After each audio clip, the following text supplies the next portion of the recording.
Hello guys, this is Avcore, and I already went over a video where I talked about the what it means to have the core heroes of an element. But now I'm just gonna go into general elements. I'm gonna start with water. I think water out of the three elements is the second best in my opinion. Let's start with the two free to play options. Hybrid of the Exile is like a easy 5-star unit to get.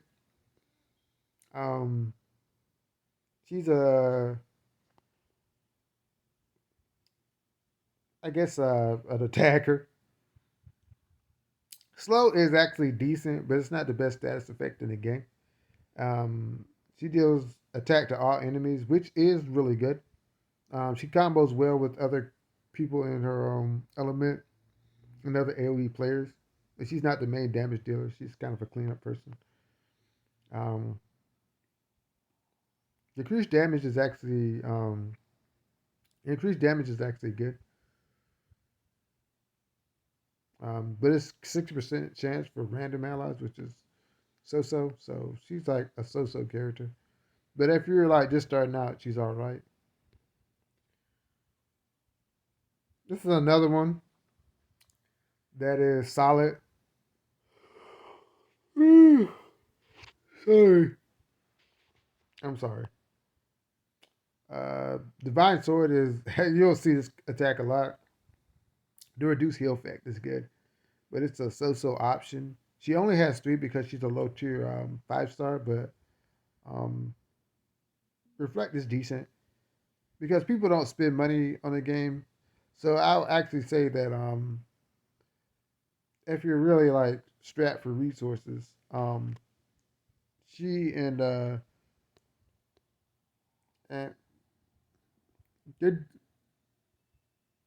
these are a decent combo, and she gets the increased HP and attack. But these characters are actually farther for the other characters. Like if I go to a sin, let me go to a sin real quick. Let me go to water. Let's show her. Oh, well, not her then. Oh well. Yeah, they're actually fodder for the stronger units. So they're actually food.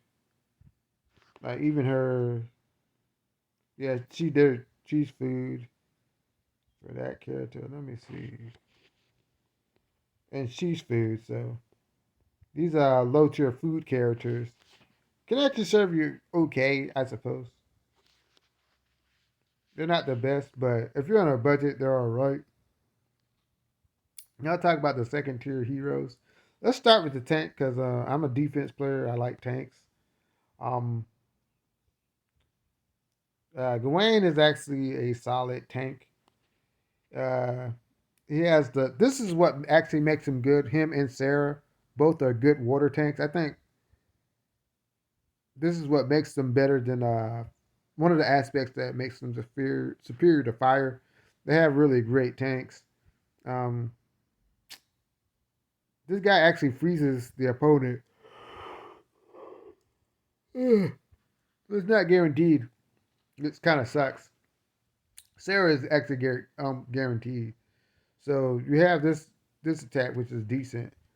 Um, he gets shield and damage reduction, which I think is solid. But Sarah is actually better at reducing damage on herself. She's a little selfish though,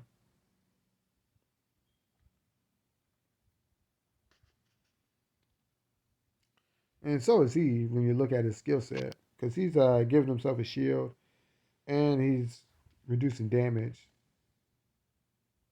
So he gets like 65% HP and 34 attack percent attack increase.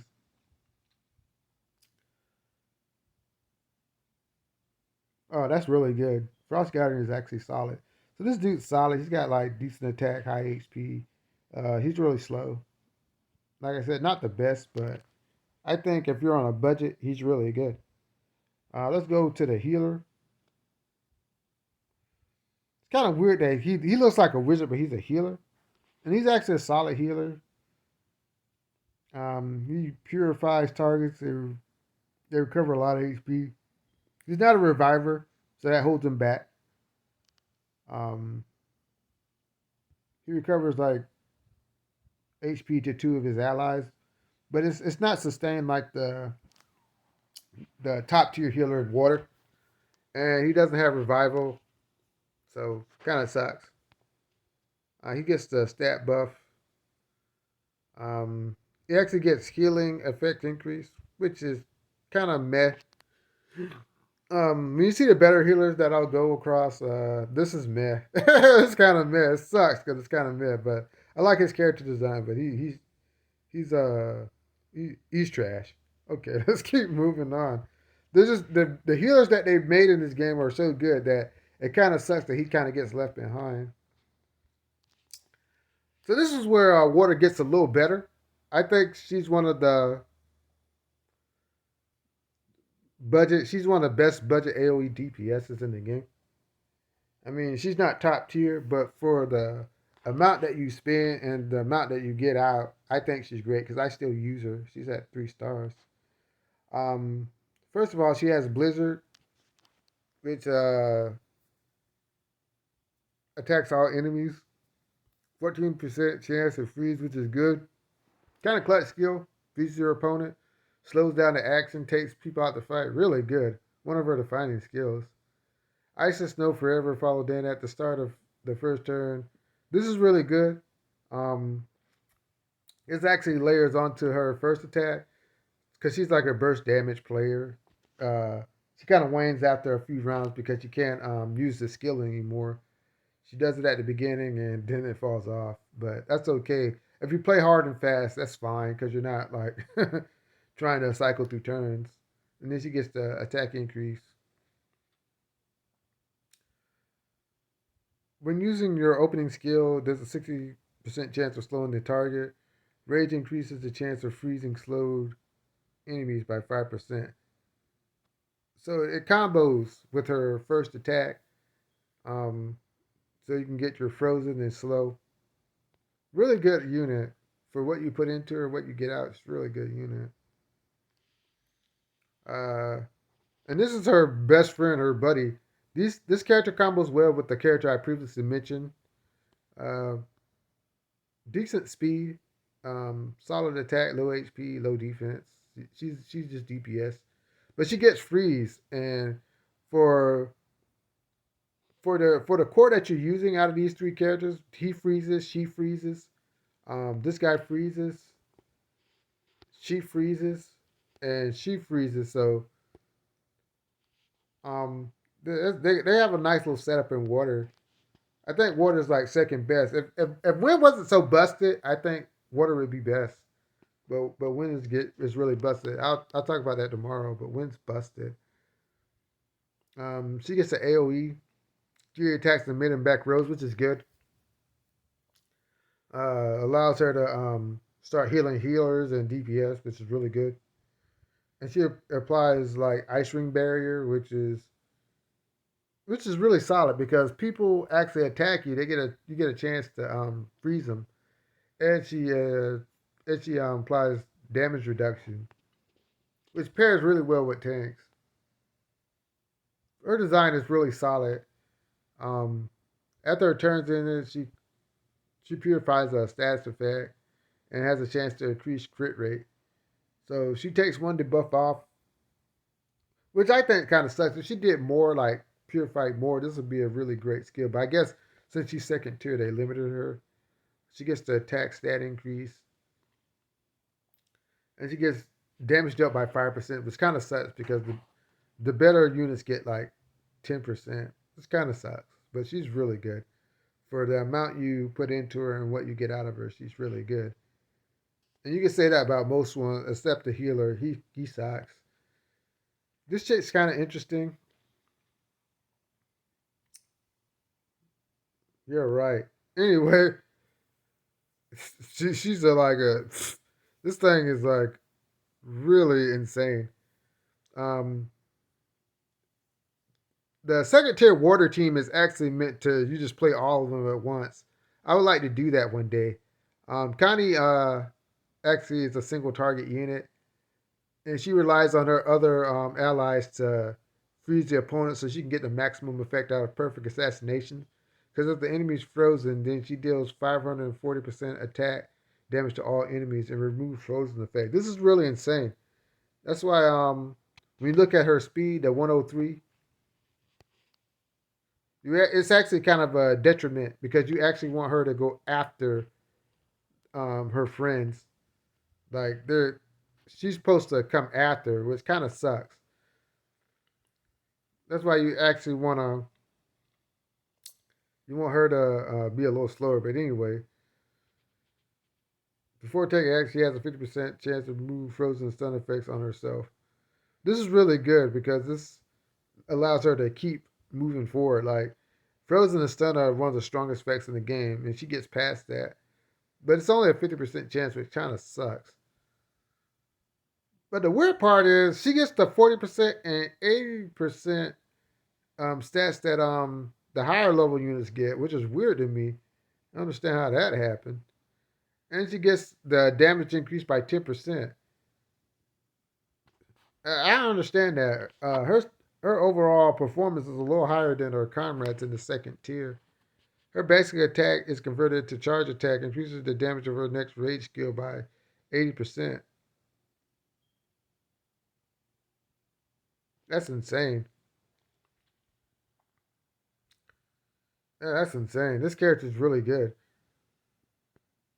And she's actually second tier, which is kind of like bonkers. Because these characters in the next slot are the core five are really bonkers. So this she's kind of like a weird character, so to speak, because she's so strong, but she's in the second tier of water. But let's get into the first tier of water, why it's so busted. I think this characters like this let you know that this game is pay to win. This character is like a clear sign that this game is pay to win. Baby Shark lets you know that this is a pay to win game because she's hard to get, but she's so busted. Devour is a super great skill. Um, she actually deals attack to the enemy with the highest attack, man. She's going after your strongest DPS. It's not the tank that has the highest attack, it's your DPS. And she steals that 20% of that target's attack. That's insane. She done cut your DPS. And if your DPS is the samurai chick, she's cucked. Yeah, this is a really good counter to her. It gets even gayer here. Mr. Shark or whatever strengthens the power of Pearl's attacks. After Pearl uses her rage skill, her basic attacks, other than counterattacks, will inflict 120% attack to 3 random enemies. And this lasts like 2 rounds. And with a 6% chance of slow. So she gets like 2 debuffs already from the first 2 skills in her kit. And she gets AoE for free. She gets AoE for free. Excuse me. So she targets your enemy's strongest DPS. Then after she targets that dude, cuts him, takes their attack away. Next 2 turns, she gets to attack 3 like random people. So busted, and she gets the 40%, 80% attack buff. So she gets the 10% damage increase from her last buff, and her basic attacks can apply damage reduction to enemies. So she gets reduced damage, she gets slow, and she cuts the attack of the strongest DPS. So this is why I know that this is a pay to win game because she shouldn't be that good. This is another reason why this game is pay to win. Uh, Via is actually the strongest character in the game in my mind. Win just has a really stacked roster, but overall, the best character in the game to me is Vaya. Vaya is a sign that this game is going to get really toxic soon. Let's start with why that is. Um, Vaya actually has a AoE damage that deals damage to the front row, applying decreased damage and decreased crit rates. Um, reduce damage, and she's get 2 status effects. And the only weak part about this is just the front row. If it was like everybody, it'll be too broken because you get reduced damage and reduced crit rate. So you're just like cucking the tank.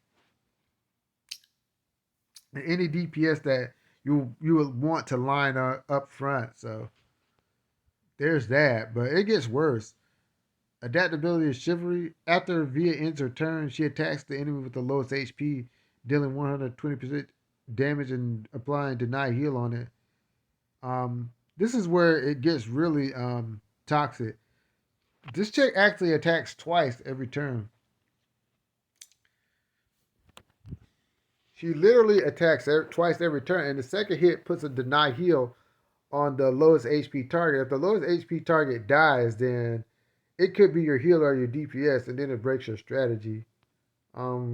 She gets the normal buff. This is where it really gets so toxic. She actually heals people at the end of the round with the lowest HP. So she's actually healing, debuffing, and doing critical damage and taking 2 turns at once. So yeah, pretty darn toxic. This is another toxic character. If you ever do Dragonspire, you'll understand why this character is so disgusting. She's not as strong as Vaya, but she is so oppressive as a character, and she's really hard to get. Dragon Rampage is the beginning of this. She actually attacks the front row with a 24% chance to freeze the target. So she's actually using freeze. So if you pair her with the one chick, the Berserker, they actually do good work. But she doesn't need like much help in order to do her job, which you'll see soon. She doesn't need much help at all. Testarossa sees through the weak points of her enemies. After basic attacks and when her rage is fully released, she makes an additional attack, inflicting 102 damage to enemies in the frontmost row. Basic attacks and rage attacks can only trigger this effect once per round. So half the time she's actually attacking twice. Like I said, she doesn't need much help to do the job that you're asking her to do, which is to unload endless amounts of DPS. And she gets, of course, that Testarossa has seemingly sharp combat intuition, inflicts 1.5 damage to frozen units. She will also apply an additional armor shredder effect to a target when basically attacking.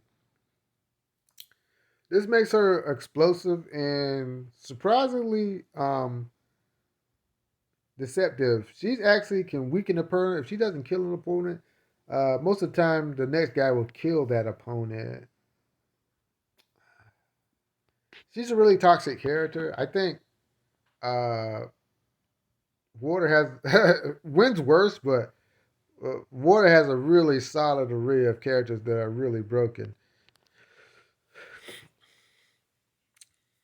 Sarah's like the second best tank in the game.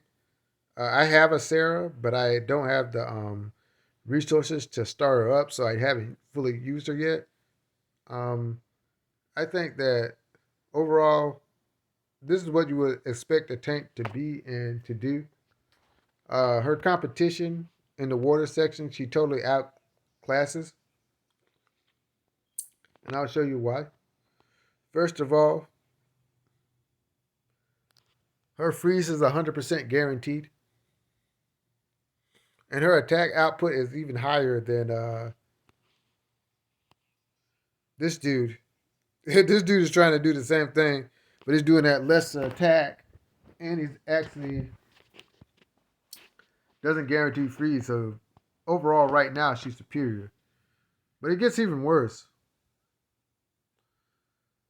After each attack, she receives a reduced received damage effect. If her attack hits a frozen target, she also recovers 70% damage in HP. That's why on a pure water team, I think she shines the most, where she can consistently get freeze. And yeah, I would like to see a pure water team with her, but I doubt we'll see that because of how gacha games work. But this is really good. Um, it makes her a little selfish because she doesn't buff the whole party, but herself, and what she can do is really amazing. And she gets the 40 HP and 40% attack. As long as I breathe, I can fight. Sarah's heart for combat is never satiated. She grows stronger as the battle rages on. Reduce damage received by 10%. Basic attacks have a 20% chance to freeze enemies. This is what makes her the core piece of any water team because she can consistently apply freeze with her basic attacks. And she has a special that guarantees freeze. Um, Pretty much everything you can ask a tank to do at their core, she does.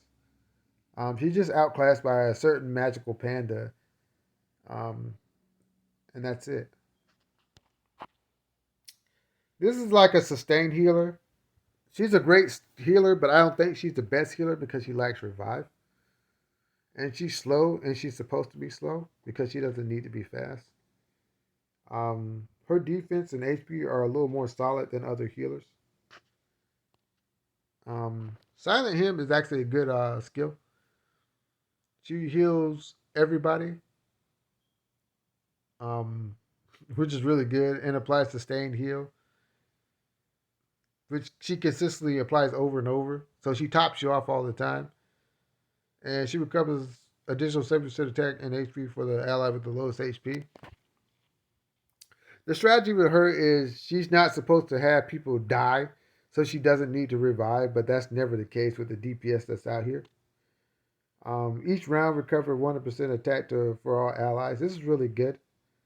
Like I said, she has a strong sustained heal effect, and she has the HP and attack increase.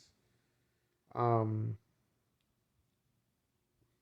she has the healing effect by 20%, which is really good, and applies damage increase effect on all heroes, which is really good. She's just a limited healer. She just tops everybody off, keeps them healthy. Um, I think if you don't have like Lord of Time or Pochia, I think she's like really good. If she had a revive, she'd be one of the best healers in the game. But I think that would be a little too broken. But anyways, this is my thoughts on water. I think overall it's the second best of the three elements. But if you disagree, you're feel free to tell me why. I mean, I don't have a perfect understanding of the game. Anyways, if you like my content, like, share, subscribe button, and I'll get back to you later.